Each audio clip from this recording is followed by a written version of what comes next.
watch your parents have every day for the rest of your life, or would you join in once and stop it forever? ನಿಮ್ಮ ಜೀವನದುದ್ದಕ್ಕೂ ನಿಮ್ಮ ಪೋಷಕರು ಪ್ರತಿದಿನ ನಡೆಸುವುದನ್ನು ನೀವು ನೋಡುತ್ತೀರಾ ಅಥವಾ ಒಮ್ಮೆ ಅವರೊಂದಿಗೆ ಸೇರಿ ಅದನ್ನು ಶಾಶ್ವತವಾಗಿ ನಿಲ್ಲಿಸುತ್ತೀರಾ? ಪ್ರಧಾನಿ ನರೇಂದ್ರ ಮೋದಿ ಅವರಿಂದ national youth content creator award ಪಡೆದಿದ್ದ ಯೂಟ್ಯೂಬರ್ ರಣವೀರ್ ಅಲಾಬಾದಿಯ ಕಾರ್ಯಕ್ರಮವೊಂದರಲ್ಲಿ ಸ್ಪರ್ಧಿಯೊಬ್ಬರಿಗೆ ಕೇಳಿದ ಪ್ರಶ್ನೆ ಇದು. Watch your parents have every day for the rest of your life, or would you join in once and stop it forever? Beer biceps ಎಂದೇ ಖ್ಯಾತಿ ಪಡೆದಿರುವ Ranveer stand-up comedian Samay Raina ನಡೆಸಿಕೊಡುವ India's got talent ಕಾರ್ಯಕ್ರಮದಲ್ಲಿ ತೀರ್ಪುಗಾರನಾಗಿ ಭಾಗವಹಿಸಿದ್ದ.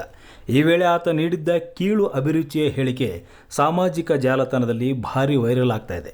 ಈ ವೇಳೆ ನೆಟ್ಟಿಗರು ಯೂಟ್ಯೂಬರ್ ವಿರುದ್ಧ ವಾಗ್ದಾಳಿ ನಡೆಸಿದ್ದು, ಇಂಥವರು ದೇಶದಲ್ಲಿ ಹಾಸ್ಯವನ್ನು ಅವನತಿಯತ್ತ ಕೊಂಡೊಯ್ಯುತ್ತಿದ್ದಾರೆ ಅಂತ ಟೀಕಿಸ್ತಾ ಇದ್ದಾರೆ.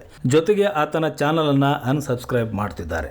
ಯೂಟ್ಯೂಬ್ನಲ್ಲಿ 1 ಕೋಟಿಗೂ ಹೆಚ್ಚು ಚಂದಾದಾರನ್ನು ಹೊಂದಿರುವ ಅಲಾಬಾದಿಯ ಬಿಜೆಪಿ ಪರವಾಗಿ ಸತತ ವಿಡಿಯೋ ಪಾಡ್ಕಾಸ್ಟ್ಗಳನ್ನು ಮಾಡುವ ಮೂಲಕ ಬಲಪಂಥೀಯರಲ್ಲಿ ಹೆಚ್ಚು ಜನಪ್ರಿಯನಾಗಿದ್ದ. ಲೋಕಸಭಾ ಚುನಾವಣೆ ಸಂದರ್ಭದಲ್ಲಿ ಪ್ರಧಾನಿ ನರೇಂದ್ರ ಮೋದಿ ಅವರಿಂದ national youth content creator award ಕೂಡ ಪಡೆದಿದ್ದ. ವಿಡಿಯೋ ವೈರಲ್ ಆಗುತ್ತಿದ್ದಂತೆ ಅಲಾಬಾದಿಯ ಸಮಯ್ ರೈನಾ, ಅಪೂರ್ವ ಮಕೀಜಾ ಮತ್ತು ಇಂಡಿಯಾಸ್ ಗಾಟ್ ಟ್ಯಾಲೆಂಟ್ ಕಾರ್ಯಕ್ರಮದ ಸಂಘಟಕರ ವಿರುದ್ಧ ದೂರು ದಾಖಲಾಗಿದೆ.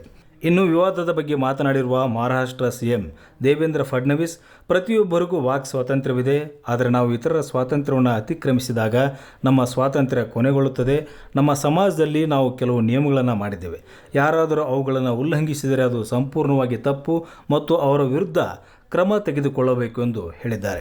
तरीके से कुछ चीजों को कहा गया है, प्रेजेंट किया गया है, ऐसा मुझे भी पता चला है, जो बिल्कुल गलत है. फ्रीडम ऑफ स्पीच सभी को है, लेकिन हमारी फ्रीडम वहां समाप्त हो जाती है जब हम किसी और के फ्रीडम पर इंक्रोच करते हैं, और इस प्रकार का इंक्रोचमेंट ठीक नहीं है. मुझे ऐसा लगता है कि अभिव्यक्ति इसकी भी कोई मर्यादाएं है.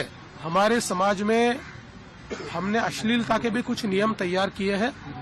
अगर उनको कोई पार करता है तो ये बहुत गलत बात है. अगर ऐसी कोई बात होती है तो उसके ऊपर कार्रवाई होनी चाहिए. ಅಲಾಬಾದಿಯ ಹೇಳಿಕೆ ಬಗ್ಗೆ ನಿಮ್ಮ ಅಭಿಪ್ರಾಯ ಏನು? ನಮಗೆ ಕಮೆಂಟ್ ಮಾಡಿ ತಿಳಿಸಿ. ಮತ್ತಷ್ಟು ವಿಶೇಷ ವಿಡಿಯೋಗಳನ್ನು ನೋಡಲು ಮತ್ತು ಹೊಸ ವಿಡಿಯೋಗಳ ಬಗ್ಗೆ ತಿಳಿಯಲು ಈ ದಿನ .com ಯೂಟ್ಯೂಬ್ ಚಾನೆಲ್ ಸಬ್ಸ್ಕ್ರೈಬ್ ಮಾಡಿ ಮತ್ತು ಬೆಲ್ ಐಕಾನ್ ಕ್ಲಿಕ್ ಮಾಡಿ.